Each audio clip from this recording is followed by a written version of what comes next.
Hello everyone, this is Crota giving you a shoutcast between Forever and Huh. You probably recognize Huh as a Chinese name, and if anyone wants to read that Chinese, 我国东我的贤妃, 对不起, go. Okay, so I do not. My pronunciation was probably correct, I just didn't know what I said. So Huh, coming in as the red Protoss player, Forever coming in as the blue Protoss player. They did in fact switch colors on me, but that shouldn't be too big of a deal here. Coming back over, a little bit out of breath, wow. Coming back over here, we have Forever putting up a pylon on that backside, enabling him to be able to hide some tech. Not really sure what exactly that strategy is going to be there. If the pylon was perhaps here, it would also act as an intermediary scout, just in case any probes came along this direction. But that is going to place those gateways very, very far away. And it's going to be very, very difficult to deploy any additional units until that warp gate feature is in fact up and running and finished researching. Probes now coming in, or what, Peppy now trying to zap, Peter? I don't know. Okay, gotta remember, don't run up and down stairs or do push-ups as the games are in fact loading, because then you get out of breath. So Forever now getting a gateway up over here in order to start producing some additional zealots. Yeah, I'm really curious on how that's really going to work.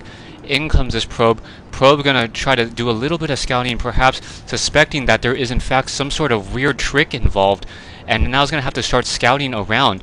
So that's what the whole entire trick was. Hull is trying to figure out where exactly that gateway and that pylon is. So by putting that gateway and that pylon so far away, Huh is going to be thinking some sort of cheese strategy. And yes, you see that he in fact gets a double gateway instead of that cybernetics core, expecting that cheese. So I believe that's really what happened here. Only the players can tell me if there's what psychological games both people are playing. But now a zealot being produced, and I'm going to go ahead and head over to this front door. Peppy the probe for Huh still trying to figure out what exactly that strategy is. Must be severely confused, as I would be at this stage in the game, not seeing any buildings. Coming back over here, we still have a probe Forever still running around, still no gas up and running. So we'll see if Forever is going to really try to steal that gas. If he tries to double steal gas and try to deny it, that'd be a very interesting play. But there's no real reason to steal the gas until you see a cybernetics core. Cybernetics core not costing any gas. Coming back and taking a look at the view of question mark or Huh here, he does not in fact see that there is those gateways over here. So very, very nicely done. Thank you guys for all that tips. Cybernetics core now being hidden down, but still Huh has to figure where is that gateway. Taking a look at, still does not know where that gateway is, and now we have a gateway being produced on that front door. So by that front door, and we'll see how that's really going to work. Probe sitting down here, perhaps going to get taken down by a stalker eventually. And wow, Peppy the probe for Forever, lasting forever, still getting plenty of scouting information out. So very interesting plan. What exactly is being placed?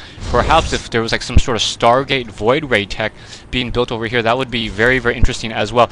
Out come those zealots. Zealots now going to start chasing down that poor probe. Probe now being pulled away once again. So that is going to be very interesting. Oh, for you guys who do not know, patch 8 has been released, and patch 8 is a patch that I definitely approve of.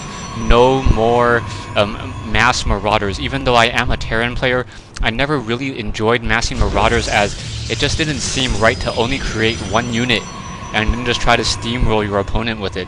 So still, probe still running around that base, and now an additional pylon being put down in order to get some additional food. So taking a look at both sides, no one really teching that quickly. Both players playing fairly conservative, both players going for that robotics facility.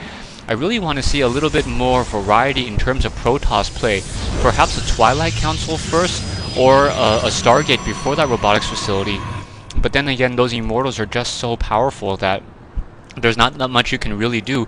However, Stalkers are rarely created in a Protoss versus Protoss matchup, as an army of Zealots and Sentries, an even size army of Sentries, Zealots, and Stalkers, just because those Stalkers don't get any additional damage bonus against unless it is against an additional Stalker or Immortal. And we all know how fights between Immortals and Stalkers go. Probe of Huh now just still trying to float around, trying to figure out what exactly the strategy is. Oh, by the way, I'll probably be cutting this replay somewhere around the 7-minute mark just because of the timing on this replay. Hopefully I didn't spoil anything or spoil too much for you. Single sentry on that high ground will be able to get on a force field just in case if he needs to try to balance that out. Forever, now with that observer moving out, taking a look, no observer coming in from Han, so Han, a unit overlay, we have an immortal and an observer difference, a zealot and a sentry, and then a couple zealot, or sorry, a stalker and a sentry, and that is pretty much it. Protoss versus Protoss mirror, really not that interesting. However, Forever going for Colossus, and that is going to really change things up. I do not see the warp gate feature being, warp gate feature now finally being upgraded, as Han now dropping proxy pylons all throughout the map. So what, one over here at the 5 o'clock expansion and one down over here at the 6 or 7 o'clock starting location. So both players, or what, Forever will in fact be able to drop and deploy units anywhere very quickly.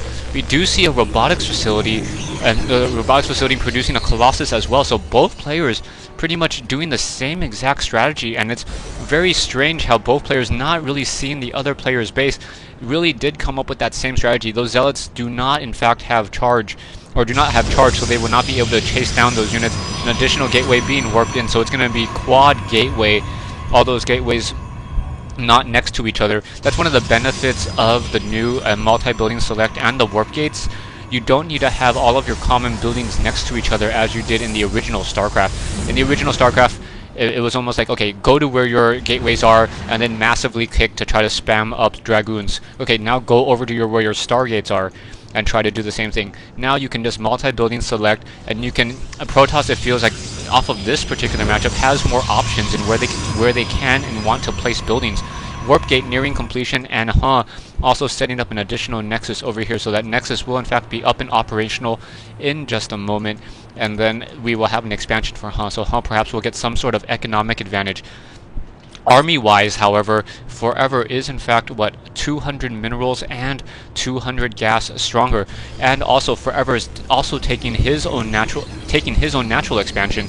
So coming back, Forever now just moving out with that probe, just trying to get a good sight around the map, as those warp gates are now, 4 warp gates. How many units can they warp in? They can currently warp in 0 more units, as all of them have just started warping in units. Robotics facility also getting that range upgrade. Do we have the range upgrade? Yeah, range upgrade. So both players pretty much playing the same exact game. Taking a look at the income, or taking a look at the resources. The resources of Han is definitely a little bit higher than the resources of Forever, so Forever able to spend it much more quickly. Also, Han also has a very, very a higher APM than Forever, so we'll see who will be able to win out on this fight. So what, really, Forever really not, okay, finally macroing back up and starting to use 84 and trying to get up a little bit higher. More zealots being warped in as well. I do not see any upgrades, and now those probes being pulled off the line. Stay tuned for part 2 of this replay between Forever and here on Metalopolis.